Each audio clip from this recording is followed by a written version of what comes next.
ನಮಸ್ತೆ ಎಲ್ರಿಗೂ, welcome back to my YouTube channel. I hope ಎಲ್ಲರೂ ಚೆನ್ನಾಗಿದ್ದೀರಾ ಅಂತ ಅಂದ್ಕೊಂಡಿದ್ದೀನಿ. ನಾನು ಕೂಡ ಚೆನ್ನಾಗಿದ್ದೀನಿ.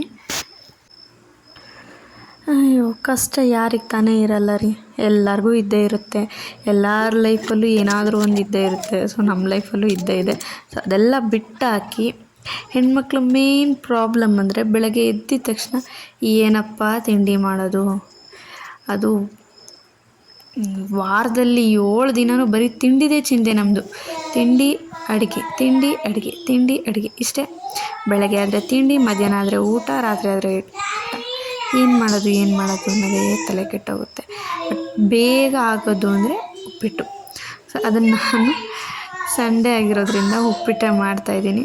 ಬೇಗ ಆಗುತ್ತೆ ಅಂತ ಅವರೆಕಾಳಿತ್ತು, ಸ್ವಲ್ಪ ನೆನ್ನೆ ಬಿಡಿಸಿಟ್ಟಿದ್ನಲ್ಲ, ಅದರಲ್ಲಿ ಸ್ವಲ್ಪ ಹಾಗೆ ಎತ್ತಿಟ್ಟಿದ್ದೆ. ಟೈಮ್ ಆಯಿತು ಅಂತ ಅಂದ್ಬಿಟ್ಟು ಅದನ್ನು ಮತ್ತೆ ಬೆಳಗ್ಗೆ ನಾನು ನನ್ನ ಮಗ ಸೇರಿಸಿ ಬಿಡಿಸಿ ಅವರೆಕಾಳು ಉಪ್ಪಿಟ್ಟು ಮಾಡೋಣ ಅಂತ ಹೇಳ್ಬಿಟ್ಟು ಎಲ್ಲ ತರಕಾರಿ ಏನೂ ಇರಲಿಲ್ಲ. ಅದಕ್ಕೆ ಅವರೆಕಾಯಿ ಹಾಕಿ ಟೊಮೊಟೊ ಈರುಳ್ಳಿ ಎಲ್ಲ ಹಾಕ್ಬಿಟ್ಟು ಉಪ್ಪಿಟ್ಟು ಮಾಡೋಣ ಅಂತ ಮಾಡ್ತಾಯಿದ್ದೀವಿ. ನನ್ನ ಮಗನೂ ಸಹ ನನಗೆ ಸ್ವಲ್ಪ ಹೆಲ್ಪ್ ಮಾಡ್ತಾಯಿದ್ದೀನಿ ಅವನ ಜೊತೆ ಆಟಾಡಿಕೊಂಡು. ಕೆಲವೊಬ್ರಿಗೆ ಉಪ್ಪಿಟ್ಟು ಅಂದರೆ ಇಷ್ಟ ಇರಲ್ಲ. ಸೊ ನನಗೂ ಸಹ ಇಷ್ಟ ಇಲ್ಲ. ಆದರೆ ಅವರೆಕಾಯಿ ಹಾಕಿ ಮಾಡಿರೋ ಉಪ್ಪಿಟ್ಟು ಅಂದರೆ ತುಂಬಾ ಇಷ್ಟ ನನಗೆ.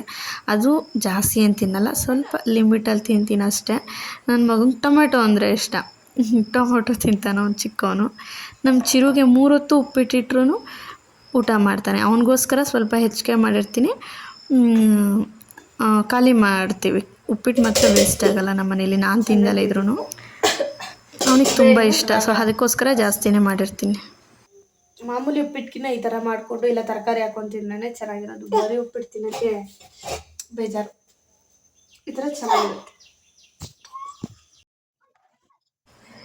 ಅವರೆಕಾಯಿ ಬೆಂದು ಕುದೀತಾ ಇರಬೇಕಾದ್ರೆ ಅದರ ಸ್ಮೆಲ್ಲೇ ಸೂಪರಾಗಿರುತ್ತೆ. ಅದಕ್ಕೆ ಮನೆ ಹತ್ರ ಸ್ವಲ್ಪ ಪುದೀನ ಸೊಪ್ಪಿಟ್ಟಿತ್ತು, ಅದನ್ನು ಸಹ ಸಣ್ಣದಾಗಿ ಹೆಚ್ಚಿಬಿಟ್ಟು ಹಾಕಿದ್ದೆ. ಅದು ಹಾಕಿದ್ದಕ್ಕಂತೂ ಉಪ್ಪಿಟ್ಟು ಇನ್ನೂ ಸೂಪರಾಗಿ ಬಂದಿತ್ತು. ನೀವು ಸಹ ಟ್ರೈ ಮಾಡಿರಿ, ಸೂಪರಾಗಿ ಬರುತ್ತೆ. ಪುದೀನ ಸೊಪ್ಪು ಹಾಕಿದ್ರೆ ಉಪ್ಪಿಟ್ಟಿಗೆ ಅಮ್ಮ ಮಾಡಿಕೊಡ್ತಾಯಿದ್ರು. ಬಟ್ ನಾನು ಇದೇ ಫಸ್ಟ್ ಟೈಮು ಪುದೀನ ಸೊಪ್ಪು ಹಾಕಿ ಟ್ರೈ ಮಾಡಿದ್ದು. ಚೆನ್ನಾಗಿ ಬಂದಿತ್ತು. ಅದು ಚೆನ್ನಾಗಿ ದಮ್ ಆದಮೇಲೆ ಈ ಥರ ಡಿಸೈನಾಗಿ ಹೋಟೆಲಲ್ಲೆಲ್ಲ ಕೊಡ್ತಾರಲ್ಲ, ಸೊ ಅದೇ ಥರ ಟ್ರೈ ಮಾಡೋಣ ಅಂತ ಬಟ್ಲೊಳಗಡೆ ಉಪ್ಪಿಟ್ಟನ್ನ ಹಾಕಿ ಚೆನ್ನಾಗಿ ಸ್ವಲ್ಪ ಸೌಟಲ್ಲಿ ಇದು ಮಾಡಿ ಪ್ಲೇಟ್ಗೆ ಈ ಥರ ಹಾಕ್ಕೊಂಡು ನಮ್ಮ ಚಿರುಗೆ ತಗೊಂಡೋಗಿ ಕೊಟ್ಟರೆ ತುಂಬ ಇನ್ನು ತಿಂದೇ ಇಲ್ಲ. ಚೆನ್ನಾಗಿದೆ ಕಣಮ್ಮ ಅಂತ ಹೇಳ್ತಾ ಇದ್ದ. ತಿಂದಾದ್ಮೇಲೆ ನಾನು ತಿನ್ನೋಣ ಅಂತ ಕೂತ್ಕೊಂಡಿದ್ರೆ ನನ್ನ ಚಿಕ್ಕ ಮಗ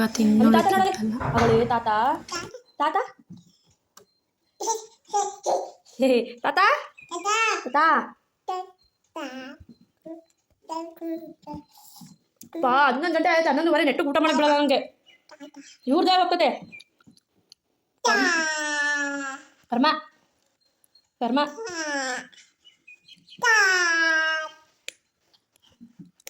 ಅಮ್ಮ ಬಂಗಾರಿ.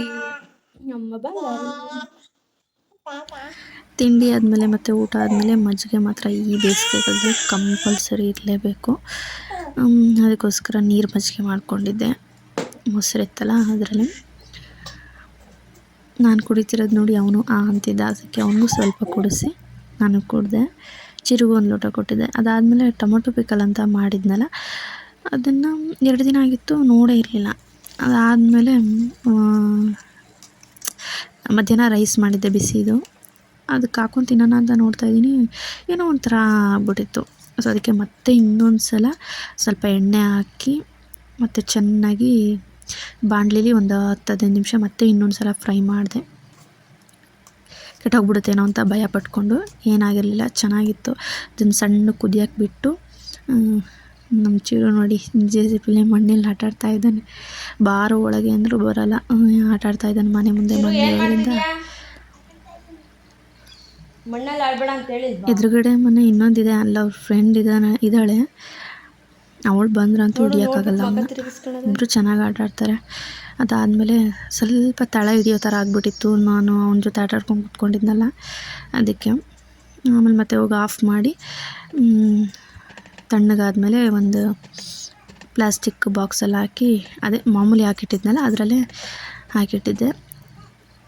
ಅರ್ಧಕ್ಕಿಂತ ಸ್ವಲ್ಪ ಜಾಸ್ತಿನೇ ಇತ್ತು. ಆಮೇಲೆ ಡಬ್ಬಕ್ಕೆ ಹಾಕಿ ನೋಡಿದ್ರೆ ಅರ್ಧಕ್ಕಿಂತ ಕಡಿಮೆ ಆಗೋಗಿತ್ತು. ಚೆನ್ನಾಗಿ ಕುದ್ದು ಆಮೇಲೆ ಸ್ಪೂನಲ್ಲಿ ಇದನ್ನೆಲ್ಲ ಚೆನ್ನಾಗಿ ನೆಕ್ ನೋಡಿದೆ, ಚೆನ್ನಾಗಿತ್ತು. ಸ್ವಲ್ಪ ಉಪ್ಪು ಕಡಿಮೆ ಆಗಿತ್ತು, ಉಪ್ಪು ಹಾಕಿದ್ದೆ.